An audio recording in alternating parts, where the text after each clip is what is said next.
Pueden tomar asiento y los invito a buscar en sus Biblias Romanos capítulo 3. Romanos capítulo 3.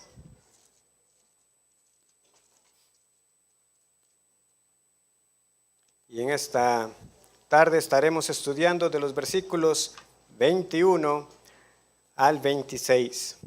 Romanos 3, del 21 al 26.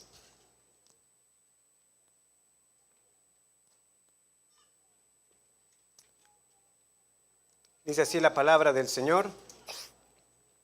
Pero ahora, aparte de la ley, se ha manifestado la justicia de Dios, testificada por la ley y por los profetas, la justicia de Dios por medio de la fe en Jesucristo, para todos los que creen en Él, porque no hay diferencia, por cuanto todos pecaron y están destituidos de la gloria de Dios, siendo justificados gratuitamente por su gracia, mediante la redención que es en Cristo Jesús, a quien Dios puso como propiciación por medio de la fe en su sangre, para manifestar su justicia, a causa de haber pasado por alto en su paciencia los pecados pasados, con la mira de manifestar en ese tiempo su justicia, a fin de que Él sea el justo y el que justifica al que es de la fe de Jesús.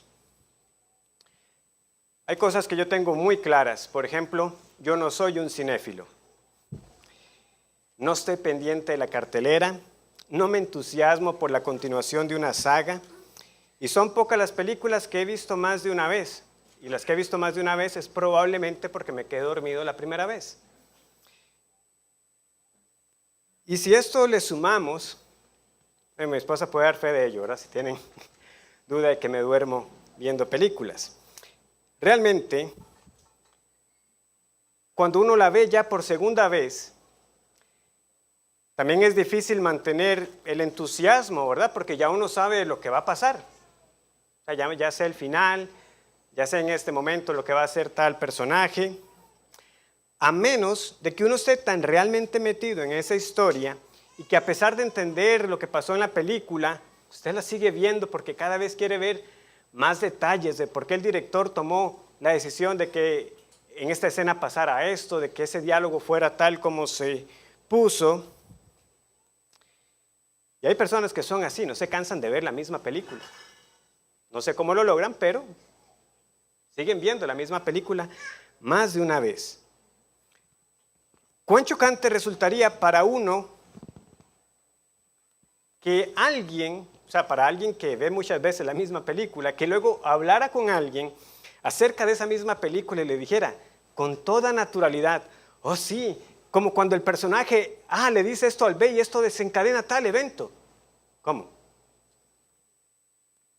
La persona le pregunta, ¿cómo? ¿En qué momento pasa eso? Y el otro le dijera, ¿cómo que en qué momento? Es el momento más importante de la película. ¿Usted no lo ha visto? ¿Cómo que cuándo? Es el clímax de la película. Algo similar nos puede ocurrir a nosotros. Conforme pasan los años y ya tener una dosis de sermones, podemos tornarnos algo antipáticos, algo indiferentes, porque ya sabemos lo que el pastor va a decir, o en parte. Ya más o menos anticipamos cuál va a ser la estructura del sermón. Los que son de acá ya sabrán, quizás dependiendo quién es el que predique, ¿verdad? Cómo es que posiblemente lo quiera aplicar o qué ejemplos va a utilizar. Y es muy triste en general que eso nos ocurra. Y sobre todo con una carta tan conocida como la carta de Romanos, que tiene tantos pasajes tan conocidos. Podemos estar tan acostumbrados a leerla de manera rutinaria y que precisamente nos pase algo como eso, que perdamos de vista esos momentos centrales, esos momentos culminantes, como esos versículos que acabamos de leer. Yo por eso he pedido que hoy no sea el caso y que veamos cómo estos versículos son como si nos gritaran, aquí está el corazón de la carta. ¿Quieres saber por qué el evangelio es el poder de Dios para salvación? Aquí está la razón. Aquí está por qué es. porque mediante la fe en Jesucristo hay justificación para todo aquel que cree en Él. Dios justifica al que es de la fe de Jesús. Y ahí está gritando, o sea, las palabras se repiten hasta varias veces como, cuidado, no lo ve. Pero posiblemente ya lo hemos leído muchas veces. Por cuanto todos pecaron y están destituidos de la gloria de Dios. Me lo sé de memoria, desde niño. Romanos 3:23. Y no ver la maravillosa verdad del Evangelio aquí. Como les decía, Romanos 1:16, 17 nos da el mensaje central. Pero Romanos 3:21 es ese corazón que palpita diciéndonos, ¿por qué es que el Evangelio es el poder de Dios? Por eso que el Espíritu Santo trate hoy con los corazones incrédulos, que trate con los corazones indiferentes, pero también que trate con los corazones creyentes para que sean más inflamados. Entonces vamos a nuestra tarea. Tenemos que desmenuzar esta afirmación del versículo 21. Pero ahora, aparte de la ley, se ha manifestado la justicia de Dios, testificada por la ley y por los profetas. ¿Cuál es esa justicia de Dios que se ha manifestado? Versículo 22. La justicia de Dios por medio de la fe en Jesucristo. Eso es lo que debemos entender. La justicia de Dios manifestada en la fe en Jesucristo. Y todo lo que esto conlleva. Porque solo de entrada, y esto es lo que estaremos estudiando esta tarde, esta afirmación nos deja ver que la justicia que Dios nos da es por la fe en Jesucristo y nada y nadie más. Es solo por la fe en Jesús. Es además una justificación gratuita, porque nos dice el versículo 24 que hemos sido justificados gratuitamente por su gracia, pero todo está conectado con Cristo, mediante la redención que es en Cristo Jesús. Y finalmente, esta justificación de Dios para con el creyente también tiene la finalidad de mostrar que Dios es justo. ¿Cómo? Versículo 25, a través de la propiciación por medio de la fe en la sangre, o en su sangre. ¿En la sangre de quién? De Cristo. Entonces, en primer lugar, la justicia que Dios imparte al pecador es por medio de la fe en Cristo. Es la justicia de Dios por medio de la fe en Cristo. Volvamos al versículo 21. Pero ahora, aparte de la ley, se ha manifestado la justicia de Dios, testificada por la ley y por los profetas. La justicia de Dios por medio de la fe en Jesucristo, para todos los que creen en Él. Veamos en primer lugar el contraste que se marca. Pero ahora. Pero. En español, ¿cómo se llamaba esto? Era una conjunción, ¿verdad? Y además es de contraste. A, pero, B. Los pero, dependiendo el contexto, nos pueden gustar o no nos pueden gustar. ¿Cuándo no nos gustan los pero? Cuando vienen después de una aparente buena noticia. Vamos de paseo, ¿pero qué? Pero se nos dañó el carro. Vamos de paseo, pero nos cancelaron la reservación. Vamos de paseo, pero amanecimos enfermos. Ese pero, usted ya sabe qué es el asunto, ¿verdad? Hay algo que viene a empañar la aparente buena noticia. Por el contrario, esos pero, cuando vienen después de lo que parece una mala situación, una mala noticia, traen algo de esperanza. No estudié para el examen, pero cancelaron las clases por la huelga. No estudié para el examen, pero la maestra se enfermó. Ese pero entonces te trae algo de luz, te trae algo como, qué bueno, había algo que aparentemente no me convenía, que no era favorable, pero eso es lo que está sucediendo aquí. Ahora, en un grado infinitamente mayor, por supuesto los ejemplos que he dado son ejemplos muy absurdos a la luz del pero que hay aquí. Porque aquí estamos en una situación desesperada. Se nos ha dicho que no hay justo ni aun uno. Pero, wow, porque aquí es donde tenemos que ubicarnos.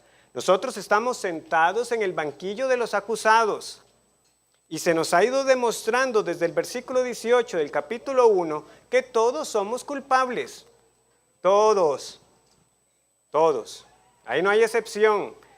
No importa si es judío, no importa si es gentil, no importa si tuvo la ley, no importa si no tuvo la ley escrita, porque cada hombre tiene escrito en su corazón la obra de la ley, y es ley para sí mismo. Entonces no importa si es circuncidado, no es circuncidado. Todos. Y ahí estamos sentados y se nos están haciendo el descargo de los hechos, de las faltas que se nos atribuyen. Y la sentencia es universal. Y en cierto momento del juicio viene esta pregunta que ya analizamos en el versículo 9. ¿Somos nosotros mejores? Esa es la pregunta para usted. ¿Es usted mejor? Después de que usted ha escuchado todos los cargos, ¿cuál es la respuesta? Yo sé que no soy mejor. Lo sé porque no hay justo ni aun uno. No hay quien haga lo bueno, no hay ni siquiera uno. Yo sé que estoy bajo el juicio de Dios porque por las obras de la ley ningún ser humano será justificado delante de Dios. Dígalo ya sé cuál es mi sentencia. El juez va a abrir su boca nuevamente y usted está esperando que se lo digan. Culpable, condenado. Pero no. El juez de repente dice, pero. Usted se queda extrañado, pero. ¿No me va a condenar? ¿No va a dejar en firme la sentencia? ¿Es que acaso hay esperanza para mí, para yo ser hallado justo? Romanos 3, 21 al 26 nos dice, sí, hay esperanza. Y no solo eso, es que Dios mismo le provee esa justicia. Es importante que no perdamos de vista de qué justicia estamos hablando, porque como he reiterado en varias ocasiones, ¿cómo puede ser la justicia de Dios algo favorable? No porque haya un problema en Dios, ¿verdad? Pero si entendemos la justicia de Dios solamente como su atributo divino, es decir, que Dios en sí mismo es justo, eternamente justo, infinitamente justo, ¿qué esperanza hay para nosotros? O sea, como pecadores finitos nos podemos presentar ante un Dios que siempre ha sido recto y justo y que demanda perfección desde la cuna hasta la tumba. ¿Cómo puede ser? Es una buena noticia. Pero si entendemos la expresión la justicia de Dios como la justicia que proviene de Dios, el panorama cambia, porque entonces estamos hablando de la justicia que Dios atribuye al pecador. ¿Y cuál justicia es esa? La justicia de Cristo, con la cual Él reviste de rectitud al que no tenía virtud y justicia. Y eso sí es buena noticia. Porque esta justicia de Cristo, hermanos y amigos, es incomparable. Porque es la justicia que Cristo obtuvo por ser obediente a cada mandamiento de la ley. Nunca la quebrantó. No hubo quien acusara a Cristo de pecado. Él sí fue justo, siempre, en todo momento, delante del Padre. En su corazón guardó sus dichos para nunca pecar contra Él. De Jesús sí se puede decir que Él fue justificado por ser un hacedor de la ley. Porque Él sí la hizo, Él sí la cumplió. Pero para nosotros, ser justificados significa ser declarados inocentes, sin pecado, como si nosotros hubiéramos vivido la vida que Cristo sí vivió. Como si hubiéramos vivido como Él. Esta aclaración siempre es importante porque el término en español, a raíz de provenir del latín, es algo problemático. Justificación, y así todavía aparece en una de las acepciones en el diccionario de la Real Academia Española, se entiende como ser hecho justo, ¿verdad? La primera parte, justi, de justicia, y esa segunda parte, ficare o ficación, viene de ese latín facio o facere, que es de hacer. Entonces uno diría, y claro, justificar, hacer justo. Pero no, ese no es el sentido que nosotros debemos darle a esa palabra. Tiene que ser una declaración. Porque es algo que usted hace, es algo que usted produce. Por eso esa palabra la encontramos como parte del origen, ¿verdad? El facer, de las palabras como fábrica, factoría, o sea, algo ahí se produce. Pero no es así. Y ese es el problema con Roma. La tergiversación del catolicismo nos dice, y leo textualmente del sitio del Vaticano, que todavía sostienen los enunciados de Trento, que la justificación no es solo remisión de los pecados, sino también santificación y renovación interior del hombre. ¿Ven qué problema está dándose ahí? Están confundiendo la justificación con la santificación. Es que la justificación es una declaración forense, es nuestra posición legal delante de Dios. La santificación, sí, la santificación tiene que ver con ese proceso de renovación nuestro, en donde efectivamente vamos siendo hechos justos, vamos siendo cada vez más como Cristo, progresando en santidad. Pero no, en la justificación no nos hacemos justos, somos declarados justos.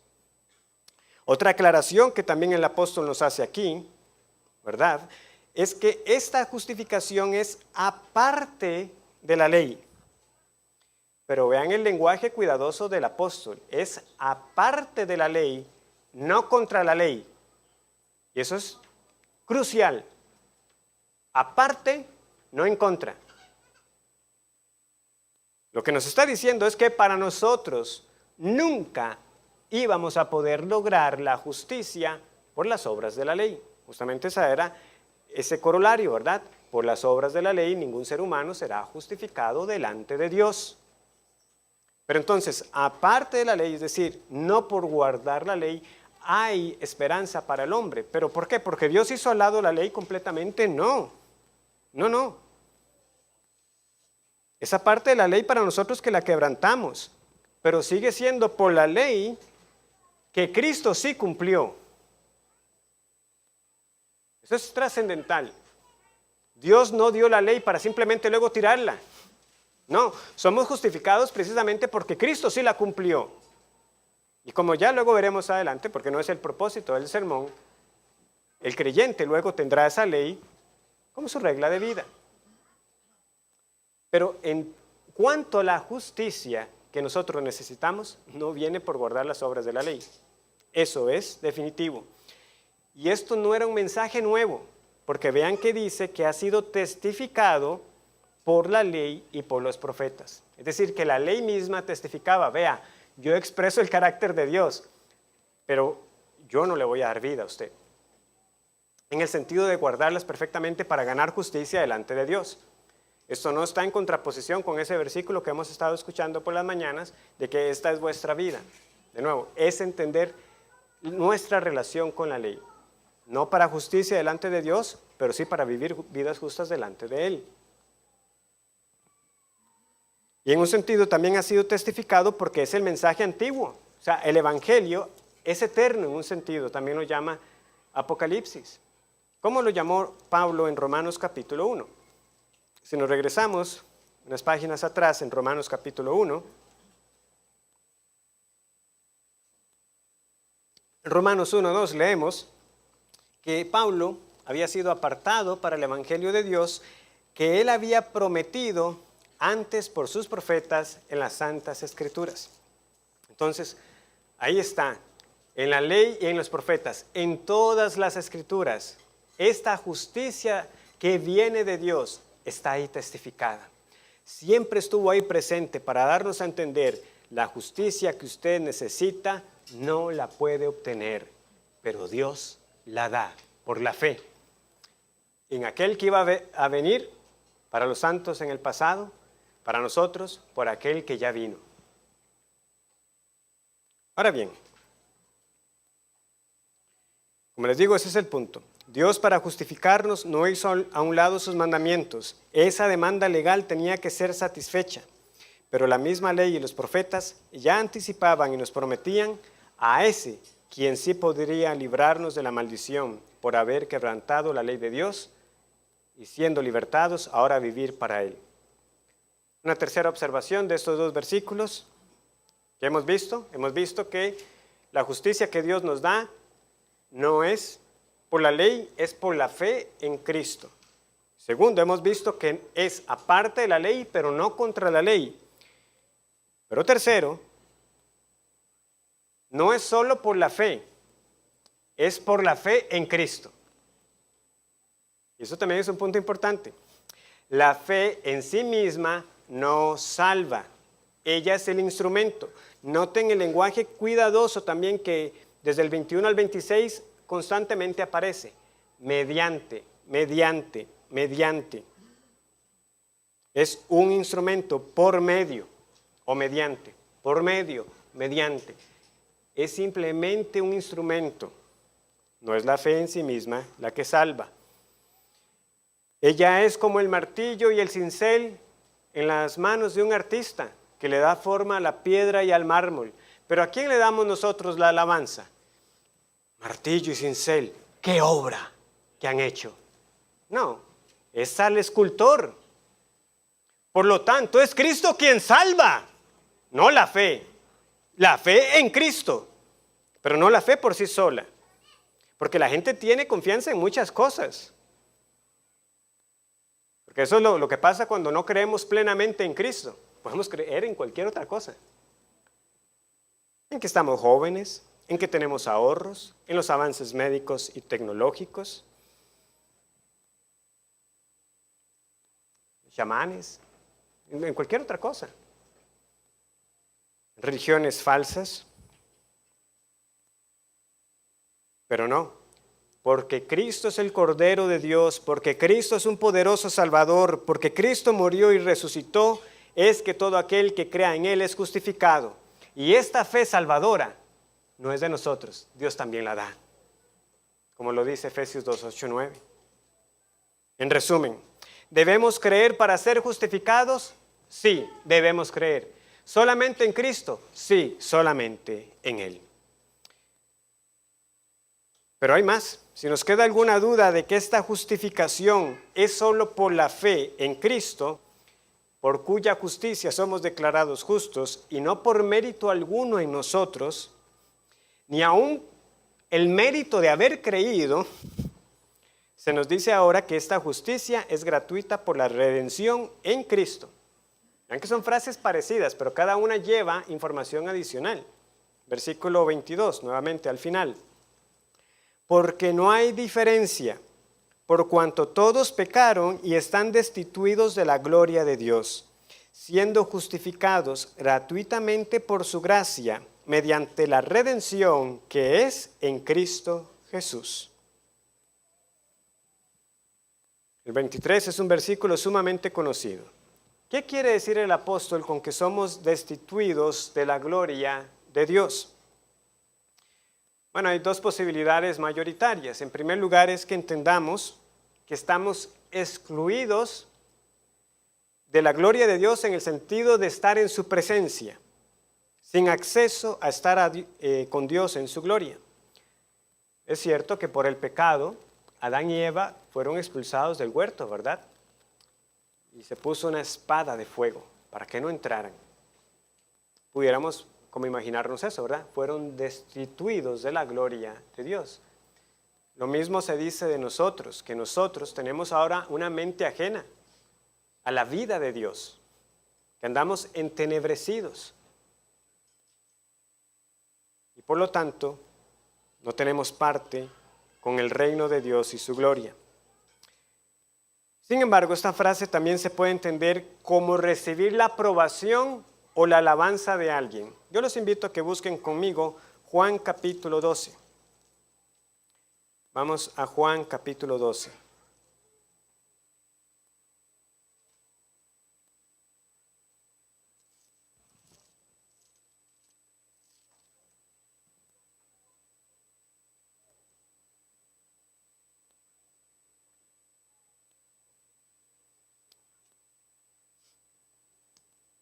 El apóstol Juan nos informa que muchas personas decían creer en Jesús, pero había un problema. No querían testificar de Cristo delante de los hombres. ¿Por qué? Versículo 42. Con todo eso, aún de los gobernantes muchos creyeron en él, pero a causa de los fariseos no lo confesaban para no ser expulsados de la sinagoga, porque amaban más la gloria de los hombres que la gloria de Dios. ¿Qué era lo que amaban ellos? Ese reconocimiento, esa alabanza que viene de los hombres. Por lo tanto, podemos nosotros también equiparar esta frase que tenemos en Romanos 3:23, que por cuanto todos pecamos, estamos desprovistos de la alabanza de Dios, de ese reconocimiento de parte de Dios, que no contamos con la aprobación divina. Y esta idea no es ajena a Romanos. En Romanos capítulo 2 ya el apóstol nos había dicho que Dios recompensará con gloria, honra, paz e inmortalidad al que hace lo bueno. Versículos 7 y 10. Y vean también lo que leímos al final del capítulo 2, en el versículo 29. Cuando nos dice quién es el judío. El verdadero judío es el que lo es en lo interior, el que tiene la circuncisión por el espíritu de corazón. ¿Y qué es lo que nos dice? La alabanza del cual no viene de los hombres, sino de Dios. Entonces, este sentido de una alabanza que viene de Dios es propia del texto. Hay una alabanza que viene de Él. Ya sea una u otra manera en que lo entendamos, el punto es que todos estamos en una misma situación legal. Todos hemos pecado y estamos destituidos de la gloria de Dios, sin acceso a estar con Él en la gloria. Y por supuesto, por nuestro pecado, ¿qué alabanza vamos a recibir de parte del Señor? Pero no perdamos esto de vista. Si bien el pasaje nos dice que todos estamos destituidos de la gloria de Dios, la justificación es solamente para el que cree. La condenación es universal, pero la justificación es para el creyente y es por gracia. Todos estamos en una situación de condenación, pero no todos son los que creen. ¿Y por qué es así? Porque gratuitamente, por su gracia, Dios ha justificado a unos.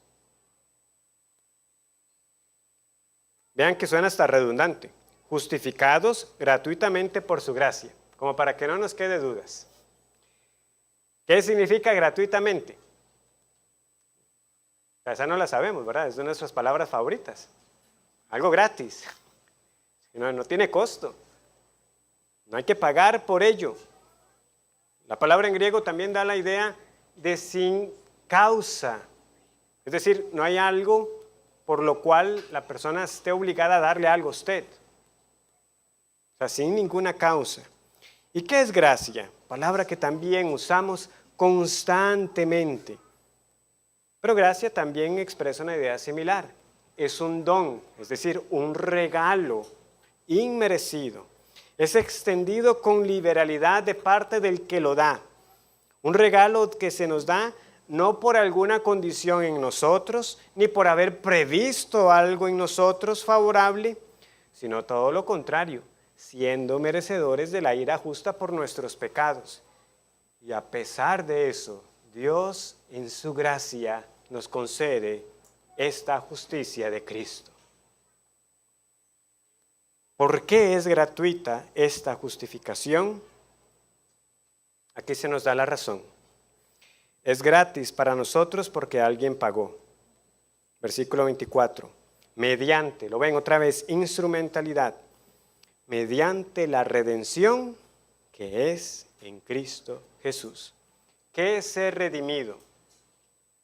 Es ser liberado, pero porque alguien pagó por su libertad. Digamos que algo similar a una fianza en nuestros términos más modernos.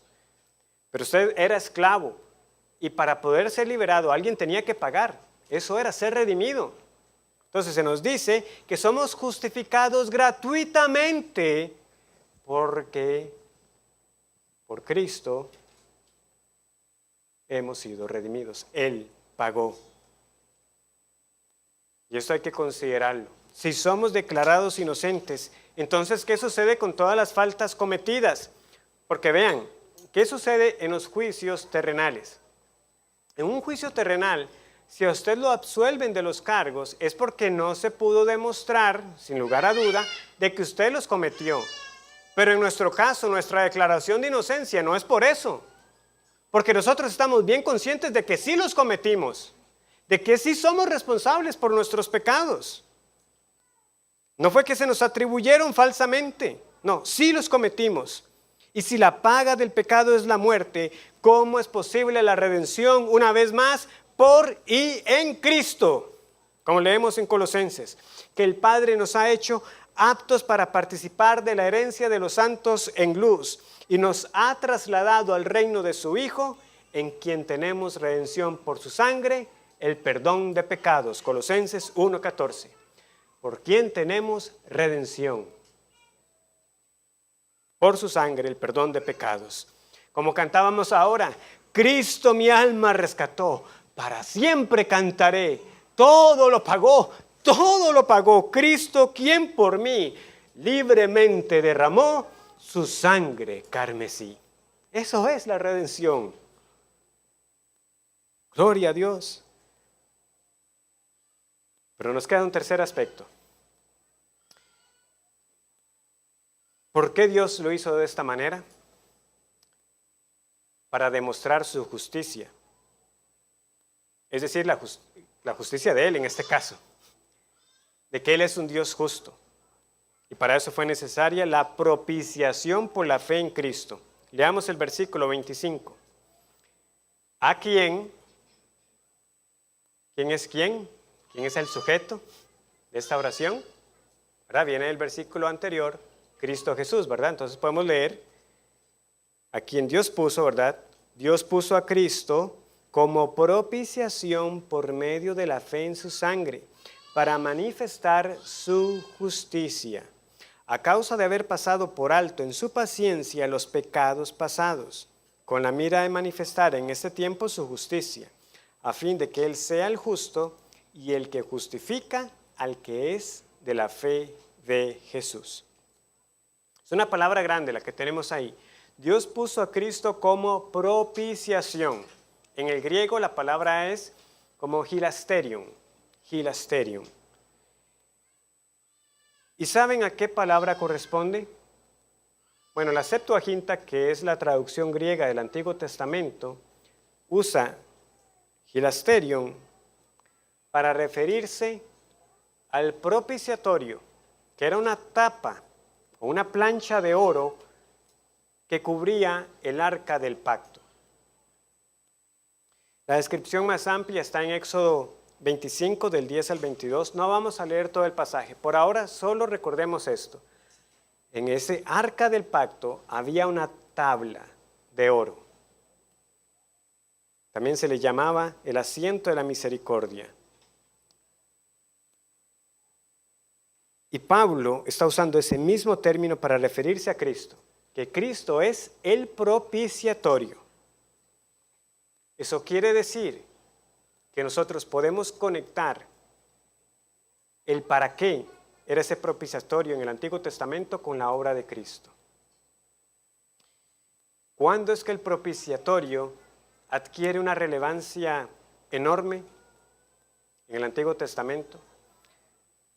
En el gran día de la expiación. ¿Por qué?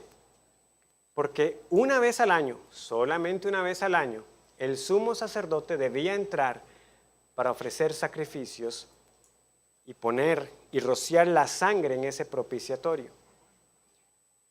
Tan serio es esto que si el sumo sacerdote hubiera entrado en cualquier otro momento del año, ahí estaba muerto. Ahí luego tenían que sacarlo, porque así era como entraba. El riesgo de muerte para el sumo sacerdote era real.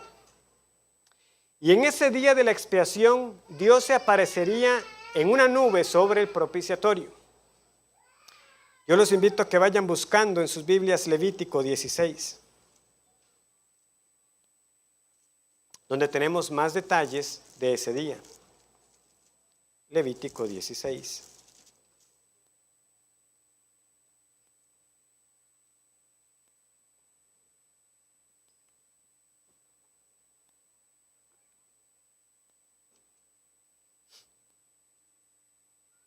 Ha llegado el gran día de la expiación. El sacerdote se presenta, pero el sacerdote no se presenta con las manos vacías. Tiene que llegar también con un becerro por sí mismo y por su casa. ni se le ocurriera al sacerdote llegar sin un sacrificio por sí mismo. Él tenía que ofrecerlo. También llegaba con 2 machos cabríos, y nosotros leemos que se echaban suertes. Uno de esos machos cabríos era enviado al desierto. En Reina Valera leemos que era enviado a Azazel. Es simplemente una forma de decir, era enviado al desierto, desolado. Y allá se iba para nunca más volver. Y el otro que quedaba era para hacer expiación a Jehová. ¿Qué pasaba con este macho cabrío? Leemos a partir del versículo 15. Bueno, leamos el 14 para que veamos que el sacerdote sí ofrecía un sacrificio por él antes. Tomará luego de la sangre del becerro y la rociará con su dedo hacia el propiciatorio al lado oriental. Hacia el propiciatorio esparcirá con su dedo 7 veces de aquella sangre. Eso era por él y por su casa. Pero luego viene la expiación por el pueblo, versículo 15. Después degollará al macho cabrío en expiación por el pecado del pueblo y llevará la sangre detrás del velo adentro.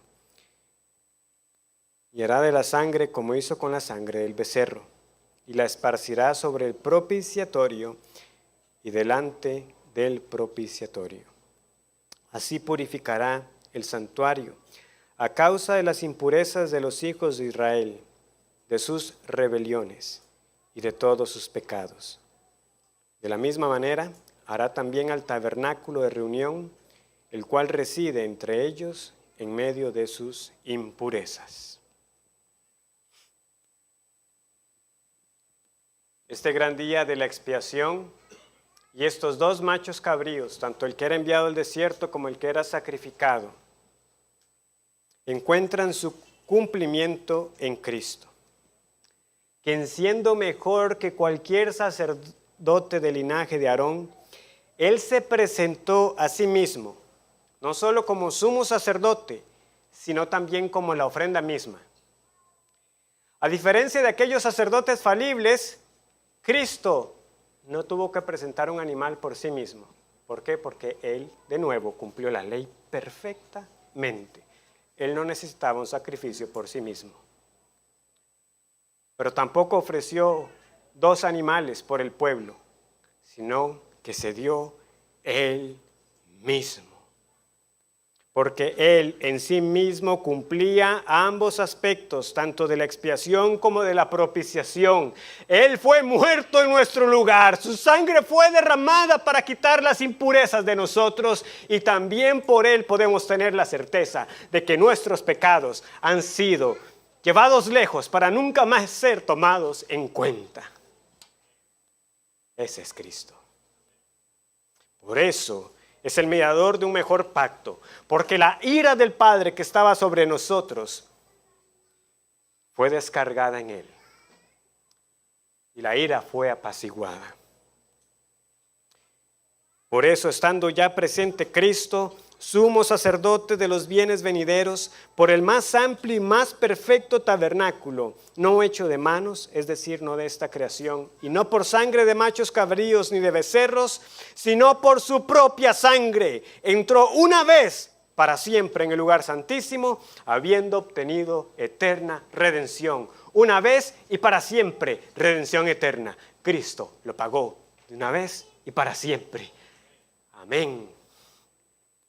Ya no tienes que sacrificar animales. Ya no tienes que buscar cumplir la ley de esa manera para tener algún mérito delante del Señor. Cristo pagó. Redención eterna. Por eso se ofreció una sola vez y para siempre, para quitar el pecado. Ya no hay acusación que se pueda levantar contra nosotros. Inocentes. Y el castigo de los pecados que sí cometimos, Cristo lo recibió. Por eso podemos decir con el apóstol Juan, en su primera carta, capítulo 4, versículo 10, que en esto consiste el amor, no en que nosotros hayamos amado a Dios, sino en que Él nos amó a nosotros y envió a su Hijo en propiciación por nuestros pecados. Hermanos y amigos, no pierdan de vista el orden trascendental de este versículo. Dios no nos ama porque Cristo murió en la cruz. Más bien porque nos amó, Él envió a Cristo a la cruz. Nos amó y envió a su Hijo. Ese es el orden. El siguiente versículo, ni tengo que decir la cita, porque de tal manera amó Dios al mundo, que ha dado a su Hijo unigénito, para que todo que en Él cree no se pierda, mas tenga vida eterna. Nos amó y dio al Hijo. Ese es el orden. ¿Y de qué manera lo dio? Para que muriera en su lugar.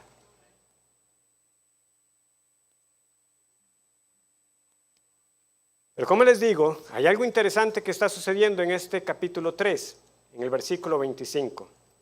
Porque este sublime y perfecto sacrificio no fue solo para nuestro perdón y reconciliación, sino que, además de fundamentar nuestra justificación, también manifiesta que Dios es justo. Volvamos una vez más a Romanos 3:25. Y vean lo que aparece a la mitad del verso.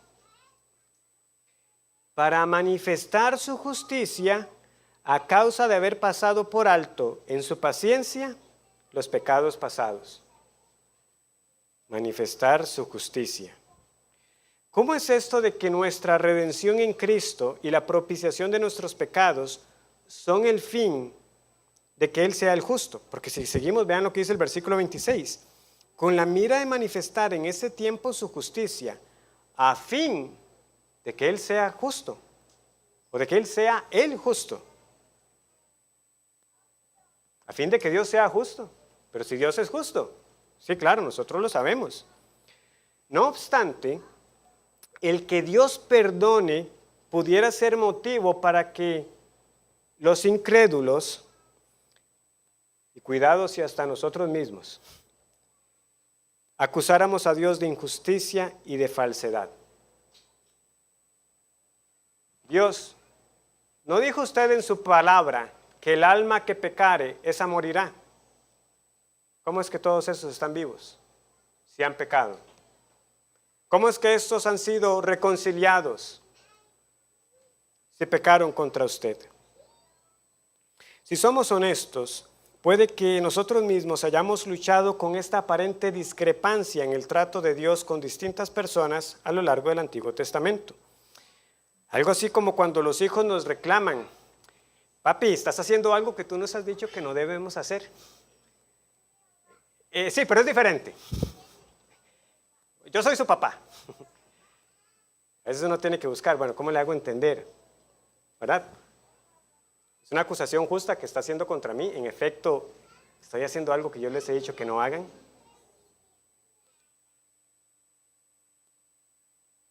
De nuevo, quizás no lo vamos a decir con esas palabras, pero como les digo, si Dios está diciendo que Él hizo todo esto con el fin de manifestar su justicia y que Él sea tenido por justo, es precisamente porque nosotros tenemos tal atrevimiento de insinuar de que Dios ha sido injusto en su trato. A Lot lo salvó de la destrucción de Sodoma, le dio la oportunidad de escapar, pero a su mujer la convirtió de inmediato en una estatua de sal.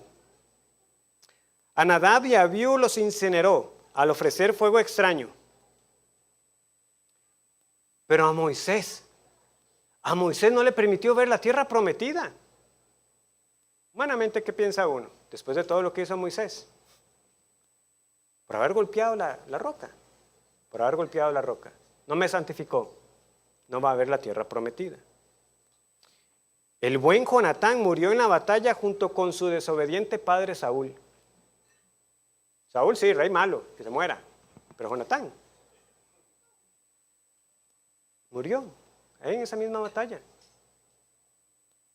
A Usa lo fulminó por tener la temeridad de extender su mano al arca de Dios. No obstante, el rey David, después de haber adulterado, mentido, asesinado y haber ocultado ese pecado por varios meses, el profeta Natán le dice: no morirás. Dios ha remitido tu pecado. Dios ha remitido el pecado de David. ¿Cómo es eso? Salomón tuvo muchas mujeres y muchos otros reyes de Judá corrompieron al pueblo y fomentaron la idolatría. Es que eran reyes, podemos decir nosotros. Sí, pero Dios no hace excepción de personas. ¿O tendría que haber hecho excepción de personas? ¿Por qué es que a unos sí y a otros no? ¿Y sobre qué base podía perdonar? Esto es lo que está aquí en el trasfondo. A causa de haber pasado por alto en su paciencia los pecados pasados. ¿Cómo es que todos esos santos fueron perdonados? Porque recordemos, lo que todos merecemos es la condenación. Lo que tiene que sorprendernos, al final de cuentas, no es que a Usa lo hayan fulminado o a Nadab y Abiú. Es porque a Lot también no lo fulminó el Señor. ¿Por qué no a David también? ¿Por qué no a usted y a mí?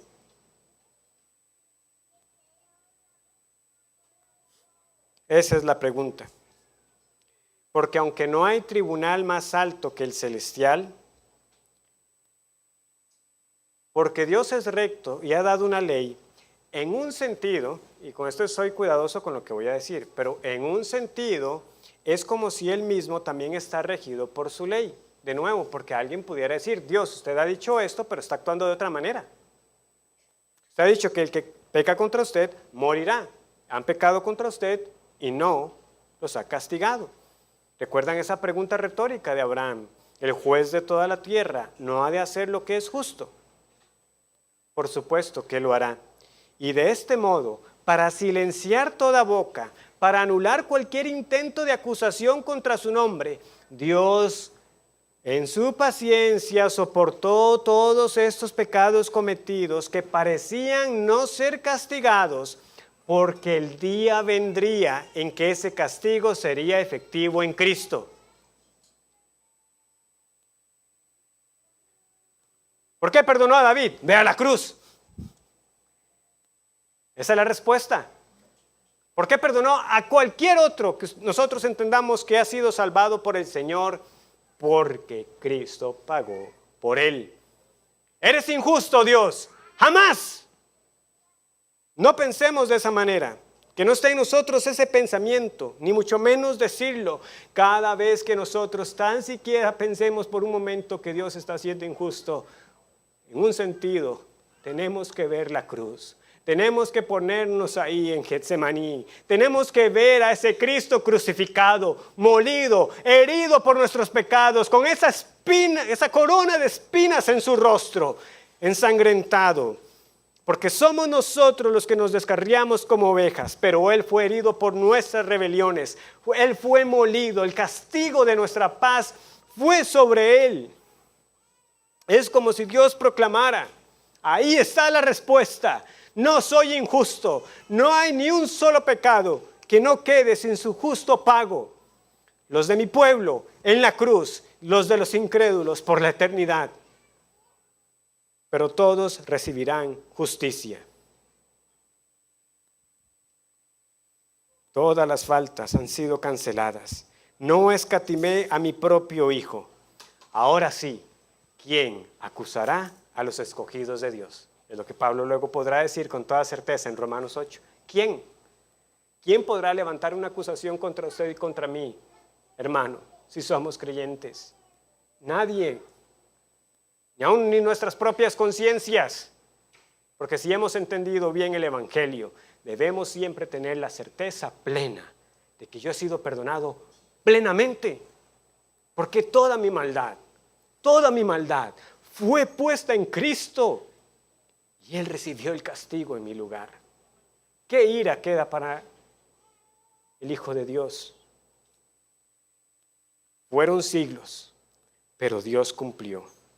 El que aplastaría la cabeza de la serpiente vino. Y mejor que las pieles con las que vistió a Adán y Eva, el Señor nos reviste con las ropas de su justicia. Yo justifico al que es de la fe de Jesús. Alabado sea el Señor. Hermanos y amigos, De verdad, que bendito sea Dios por Cristo. Somos justificados por la fe en Cristo. Somos perdonados por la redención, por la sangre derramada de Cristo en la cruz. No hay más ira por nuestros pecados, los cuales fueron apaciguados por la propiciación en Cristo. Noten el patrón, en Cristo, por Cristo. Reconciliados, perdonados, justificados y todo de gracia, solo por la fe en Él. En efecto, podemos decir que Cristo es nuestro todo, que me quiten todo lo demás, pero déjeme a Cristo, porque Él es mi todo. Por Él tengo paz, por Él tengo salvación, por Él no hay más condenación, por Él estaré con el Padre por la eternidad. Esta es la escena central, no se la pierda. Este es el clímax de la película, no se duerma. Este es el Evangelio. Este es el mensaje que llamamos las buenas nuevas de salvación. Créalo para su salvación y sígalo creyéndolo para su bien. Porque esta carta fue escrita para la iglesia. La carta a los romanos es una carta para una iglesia. Porque quiere decir que nosotros como iglesia debemos sumergirnos en esta antigua historia una y otra vez. Para que siga brillando como si la escucháramos por primera vez. Porque ¿cómo puede ser que uno se canse de esto, hermanos? ¿Cómo puede ser que nosotros nos aburramos? ¿Cómo puede llegar a ser que esta iglesia pueda llegar a caer en una apatía por estar escuchando que una y otra vez Cristo pagó? Cristo todo lo pagó, el Padre lo dio por mí, bendito sea Él. ¿Cómo me voy a cansar de escucharlo? Lo necesitamos para que nuestra teología no se desconecte de la realidad de lo que antes éramos y de lo que ahora somos en Cristo, de que somos aceptos en el amado y de que nunca hay razón para dudar del bendito amor de Dios. Porque si Dios es por nosotros, ¿quién contra nosotros? Cuanto más sintamos el peso del pecado, mucha más razón hay para acudir por perdón. Porque Dios es fiel y justo para perdonar nuestros pecados y limpiarnos de toda maldad. Oremos. Gracias, nuestro buen Señor, por el Evangelio.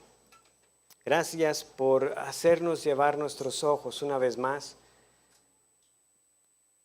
a este punto central de la historia redentora. ¿Por qué la cruz fue necesaria? ¿Por qué hubo quien por mis culpas pagó?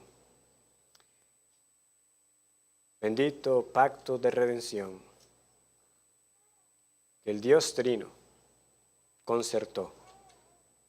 El Padre enviando el Hijo y el Hijo voluntariamente asumiendo la naturaleza humana para ser mediador de esta raza caída y sufrir por nosotros. El justo por los injustos para llevarnos a Dios. Que aquellos que hasta ahora no habían entendido entonces este mensaje, Señor, que sus ojos sean abiertos. Y los que decimos creerlo, como pedí al inicio, Señor, inflama nuestros corazones.